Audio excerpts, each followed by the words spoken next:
Hello students, this is Lata Narwani from Mount Litra Z School, Jhansi.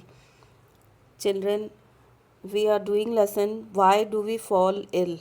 Last turn we had discussed about health and personal health. Today we will discuss some more topics. Our first topic is community health. What is community health? The efforts organized by community for maintaining, protecting and improving the health of the people is called community health.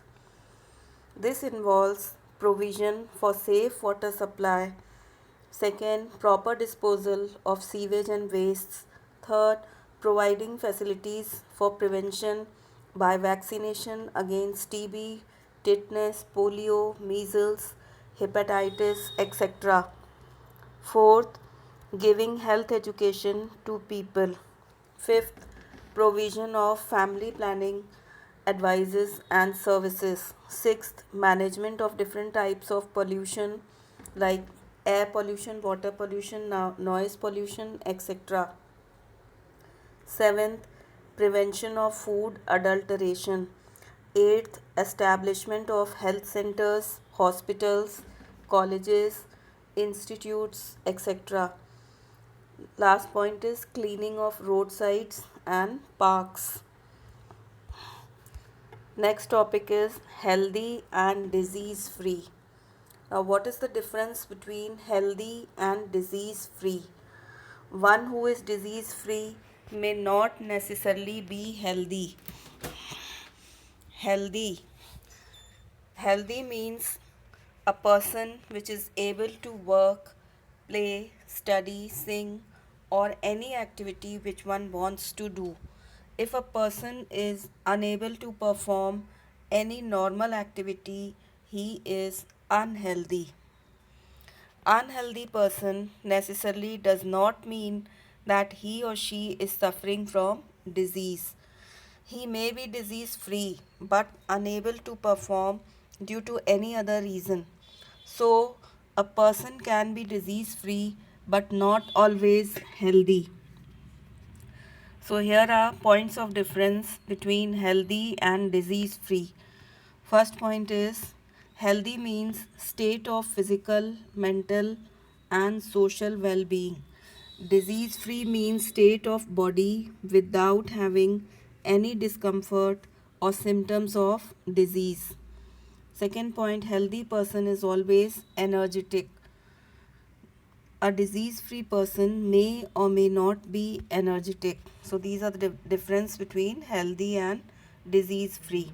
Next topic is symptoms or signs of a disease. Any inappropriate behavior of an organ or the first external or visible signs in the body of a patient are known as symptoms. Means those signs which are visible in our body, those are called symptoms or signs of a disease.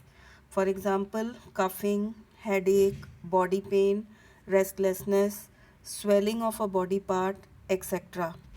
Some symptoms are specific to a disease, while other symptoms may be general or common to many diseases. On the basis of symptoms, signs of diseases can be found out by on the basis of symptoms or signs of diseases, disease can be found out by the physician. Acute and chronic diseases. What is acute disease? The diseases that occur suddenly and last for short duration, that is for few days, are called acute diseases. A person regains health after a short treatment. It does not have any major effect on the general health of a person.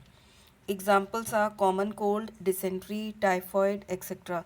Means acute diseases are those diseases which occur for very short duration of time, only for few days, and after a short treatment they are finished.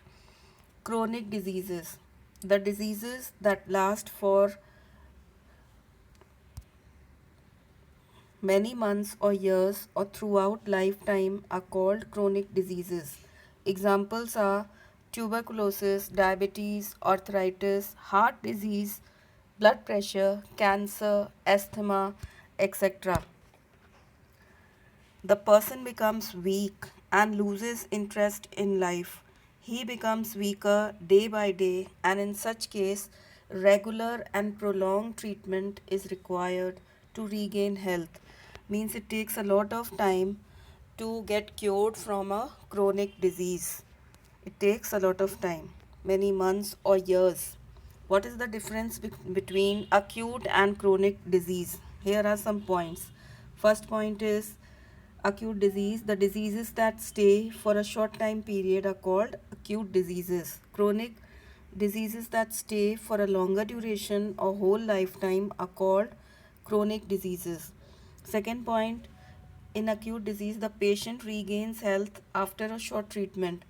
In chronic disease, patient regains health after a prolonged medication, and that too he is not 100% fit. Third point, acute disease does not cause major effect on our general health.